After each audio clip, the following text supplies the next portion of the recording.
শান্তিপুর গয়েশপুরে পারিবারিক জমি সংক্রান্ত বিবাদের জেরে দুপক্ষের বচসা, হাতাহাতি, রক্তাক্ত 4, আটক 4। পারিবারিক জমি সংক্রান্ত বিবাদের জেরে বচসা, পরবর্তীতে হাতাহাতি পর্যন্ত গড়ালো ঘটনায় গুরুতর আহত দুপক্ষের 4 জন। ঘটনা নদিয়া শান্তিপুর ব্লকের গয়েশপুর পঞ্চায়েত এলাকার। জানা যায়, দীর্ঘদিন ধরে ধারা পরিবারের দুই পক্ষের মধ্যে জমি সংক্রান্ত বিবাদ নিয়ে ঝামেলা চলছিল। মঙ্গলবার সেই ঝামেলা চরমে পৌঁছায়। প্রথমে বচসা, তারপর হাতাহাতি শুরু হয়। এতেই দুই পক্ষের মোট 4 জন গুরুতর আহত হন। প্রত্যেকেই শান্তিপুর হাসপাতালে চিকিৎসাধীন। ঘটনায় আহত সুজিত ধারার অভিযোগ, আর জমিতে জল দিতে গিয়েছিলেন তিনি, তখনই কাদন ধারা লোকজন নিয়ে তার উপর চড়া হয়। তাকে লাঠি ও ধারালো অস্ত্র দিয়ে এলোপাথারি মারা হয়। ঘটনায় তার মাথায় 4টে সেলাই পড়েছে। যদিও এই বিষয়ে সুজিত ধারার দাদা খোকন ধারা, যিনি তৃণমূলের বুথ সভাপতি, তিনি জানান, রামু ধারা নামে স্থানীয় বিজেপির পঞ্চায়েত সদস্য, তার নেতৃত্বে দুষ্কৃতীদের সহযোগিতায় এই ঘটনা ঘটিয়েছে। তবে অপরদিকে অভিযুক্ত কাদন ধারার বক্তব্য, তাকে এবং তার বাড়ির সদস্যদেরও বেধড়ক মারধর করা হয়েছে।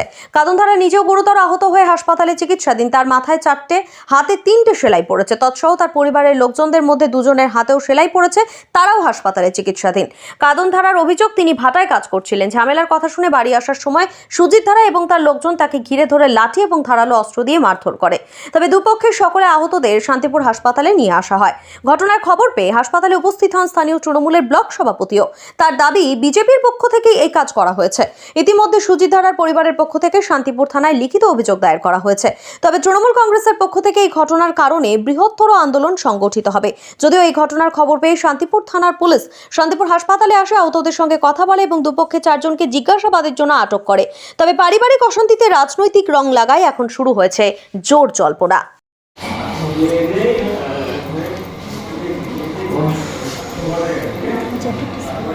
আমার হাতটা দেখুন কি করেছে, আমি ভেরিফাই করতেছিলাম, মেয়ে নিয়ে বাড়িতে এসে কুপে দিয়ে গেল। কি নাম ওনার? হ্যাঁ হ্যাঁ, তো কি কি হয়েছে ঘটনাটা? ঘটনা জমি মাপা হচ্ছিল, জমি মাপাকে কেন্দ্র করে বিবাদ, জমি নিয়ে সমস্যা। হ্যাঁ, জমিকে কেন্দ্র করে এবার জমি আমরা মাপছি, ওরা মাপতে দেবে না। কারা? অপোনেন্ট পার্টি যারা যারা সে মারামারি, তাদের কি কি নাম তাদের নাম বলেছে? যেগুলো নাম, সেই ওদের বাড়ি ওখানেই গয়েশপুর, আর আপনাদের বাড়ি আমাদের বাড়ি গয়েশপুরে। হ্যাঁ, তো এখানে বিজেপির নেতৃত্ব কেউ ছিল ওখানে, যারা যাদের কথা বলছেন? মেম্বার ছিল। মেম্বার কি নাম তার? হ্যাঁ, রামু বাগ মেম্বারের নাম। সে নিজে দায়িত্ব ছিল। কি দিয়ে মেরেছিল একে? আপনারা তখন কোথায় ছিলেন? পরে শুনলেন। এখন তারা কোথায়? এখন তারা আছে হয়তো। আর এই ভাইয়ের কি কোথায় কোথায় লেগেছে? ওই যে আচ্ছা সর্বাঙ্গে লাঠি মেরেছে। আচ্ছা, কমপ্লেন করবেন তো? থানায় কমপ্লেন করবেন তো? কি নাম আপনার? নাম কি? আমার খোকন ধারা। হ্যাঁ, আমার খোকন ধারা। আর ওর ওর বাবার নাম? বিশ্বদেব ধারা। বিশ্বদেব ধারা বাবার নাম? ওরা কয় ভাই? ওরা 2 ভাই। ওর নাম? ওরা সুজিত ধারা। ঘটনাটা জমি সংক্রান্ত ব্যাপার নিয়ে দীর্ঘদিন ধরে ওখানে বিজেপির রামু ধারা বুথ সভাপতি এবং তার নেতৃত্বে কয়েকজন অ্যান্টি সোশ্যাল ওখানে উত্তপ্ততা করার চেষ্টা করছিল।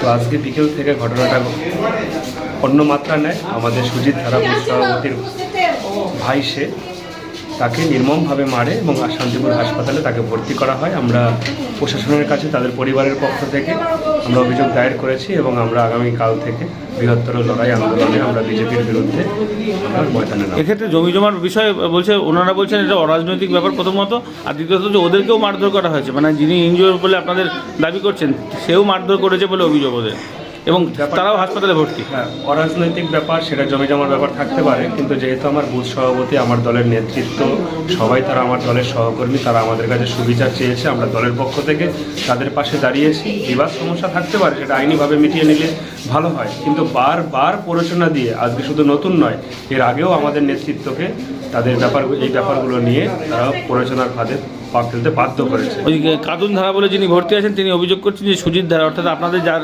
পেশেন্ট, সেই পেশেন্ট নাকি বাড়িতে গিয়ে মারধর করেছে এবং মহিলা ঠেকাতে গেছে, তারও হাতে কোপ লেগেছে। আমাদের তো মহিলা তো ছিল, আমাদের সুজিতের স্ত্রী, তারপরে আমার বুথ সভাপতি খোকনবাবুর স্ত্রী, তাদেরও তো মেরেছে। তারা কি চাইছেন এখন? আমরা বিচার চাইছি। আগামীকাল থেকে আমাদের এমনি আন্দোলন চলবে। কমপ্লেন করা হয়েছে? অবশ্যই কমপ্লেন করা হয়েছে বিকেলবেলায়, এবং এখন আবার মেরেছে নির্মমভাবে। আমাদের বুথ সভাপতির ভাই সুজিতের মাথায় 12টা সেলাই পড়েছে। এখন আমরা থানায় গিয়ে আবার অভিযোগ করবো সুজিতের স্ত্রীকে দিয়ে। আপনার নাম পরিচয়? সুব্রত সরকার, সভাপতি, শান্তিপুর ব্লক তৃণমূল কংগ্রেস।